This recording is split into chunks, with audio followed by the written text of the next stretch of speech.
আগামী জাতীয় সংসদ নির্বাচনে বিএনপি 100% নিশ্চিত নির্বাচন থেকে ফিরে আসবে। কারণ ইউনূস সাহেব দেশের প্রশাসনকে নিরপেক্ষভাবে সাজাতে পারে নাই। 2 নম্বর, নির্বাচন কমিশন নিরপেক্ষ নয়। 3 নম্বর, বাংলাদেশের পুলিশ প্রশাসন থেকে সব কিছুতেই জামাত কেন্দ্রিক হয়ে গেছে।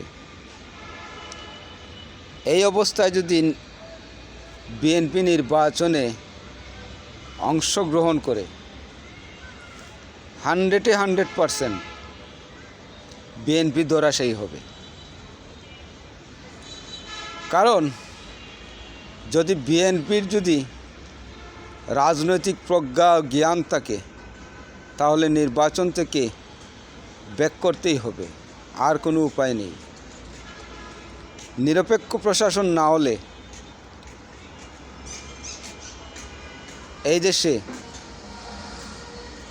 জামাতের উত্থান হয়ে যাবে, এটা 100%। জামাত চুপি চুপি অনেক বড় ধরনের অঘটন করে ফেলছে। এই জামাত মুক্ত যদি প্রশাসন করতে হয় তাহলে আগে নিরপেক্ষ প্রশাসন গঠন করতে হবে। কথাটি বলে দিলাম, 15 থেকে 20 দিনের মধ্যে তার প্রমাণ পাবেন। ইতিমধ্যে সোশ্যাল মিডিয়ায় অনেক কিছু অনুভব করা যাচ্ছে।